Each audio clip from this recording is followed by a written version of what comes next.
ನಮ್ಮ ದೇಶದಲ್ಲಿ ಅಂತದ್ದೊಂದು ಸ್ವಯಂಭೂ ಶಿವಲಿಂಗವಿದೆ. ಅದನ್ನ ಯಾರು ಮುಟ್ಟೋಕೂ ಆಗಲ್ಲ. ಅದು ಕೂಡ ಅಲ್ಲಿನ ಮುಖ್ಯ ಪೂಜಾರಿಯವರು ಸ್ಪರ್ಶಿಸೋ ಹಾಗಿಲ್ಲ. ಈ ರಹಸ್ಯ ಅಡಗಿರೋದು ಆಂಧ್ರ ಪ್ರದೇಶದ ಶ್ರೀ ಕಾಳಹಸ್ತಿ ದೇವಸ್ಥಾನದಲ್ಲಿ. ಅದು ಸ್ವರ್ಣಮುಖಿ ನದಿಯ ಪಕ್ಕದಲ್ಲಿದೆ. ಈ ಶಿವಲಿಂಗವನ್ನ ಯಾಕೆ ಸ್ಪರ್ಶ ಮಾಡಲ್ಲ ಅಂದ್ರೆ ಅದರಲ್ಲಿ ಲೀನವಾಗಿರೋ 3 ಪರಮ ಭಕ್ತರ ಊರ್ಜಾ ಇರೋದ್ರಿಂದ.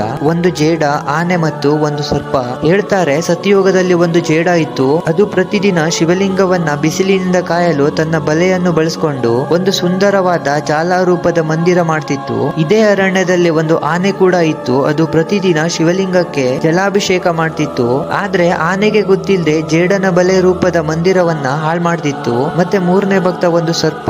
ಅದು ತನ್ನ ನಾಗಮಣಿಯನ್ನ ಶಿವಲಿಂಗದ ಮೇಲೆ ಅರ್ಪಣೆ ಮಾಡಿ ಶಿವನ ಆರಾಧನೆ ಮಾಡ್ತಿತ್ತು. ಒಂದಿನ ಜೇಡ ತನ್ನ ಬಲೆ ಮಂದಿರ ಬಿದೋಗೋದ್ ನೋಡಿ ಆನೆಗೆ ಬುದ್ಧಿ ಕಲಿಸ್ಬೇಕು ಅಂತ ಸೊಂಡಿಲಲ್ಲಿ ಹೊಕ್ಕೊಳ್ಳುತ್ತೆ. ಅಸಹನೀಯ ನೋವಲ್ಲಿ ಆನೆ ತನ್ನ ಸೊಂಡಿಲನ್ನ ಕಲ್ಗೆ ಹೊಡೆದು ಅಲ್ಲೇ ಪ್ರಾಣ ಬಿಡುತ್ತೆ. ಮತ್ತೆ ಜೇಡನ ಪ್ರಾಣ ಕೂಡ ಹೋಗುತ್ತೆ. ಅದ್ರ ಮಿಡಲಲ್ಲಿ ಸರ್ಪ ಸಿಕ್ಕಾಕೊಂಡ್ರಿಂದ ಅದು ಕೂಡ ಆನೆ ಕಾಲಲ್ಲಿ ತುಳಿದು ಸತ್ತೋಗ್ಬಿಡುತ್ತೆ. ಇದರಿಂದ ಪ್ರಸನ್ನವಾದ ಮಹಾದೇವ ಪ್ರಕಟವಾಗಿ 3ಕ್ಕೂ ಮೋಕ್ಷ ಪ್ರದಾನ ಮಾಡ್ತಾನೆ. ಮತ್ತೆ ವರ ನೀಡುತ್ತಾನೆ, ಅವರ ಆತ್ಮ ಸದಾ ಈ ಶಿವಲಿಂಗದಲ್ಲಿ ಇರುತ್ತೆ ಅಂತ. ನಂತರ ಈ ಕ್ಷೇತ್ರ ಕಾಳಹಸ್ತಿ ಅಂತ ಪ್ರಸಿದ್ಧವಾಗುತ್ತೆ. ಆ ಒಂದು ಪುರಾಣದ ಮೇಲೆ ಇಲ್ಲಿವರೆಗೂ ಆ ಶಿವಲಿಂಗವನ್ನ ಯಾರು ಸ್ಪರ್ಶಿಸಿಲ್ಲ. ಈ 3 ಜನರಲ್ಲಿ ನಿಮ್ಗೆ ಯಾರ ಭಕ್ತಿ ಜಾಸ್ತಿ ಶ್ರೇಷ್ಠ ಅನಿಸ್ತು? ಕಾಮೆಂಟ್ಸ್ ಅಲ್ಲಿ ಹರ ಹರ ಮಹಾದೇವ್ ಅಂತ ಮಿಸ್ ಮಾಡದೆ ಟೈಪ್ ಮಾಡಿ.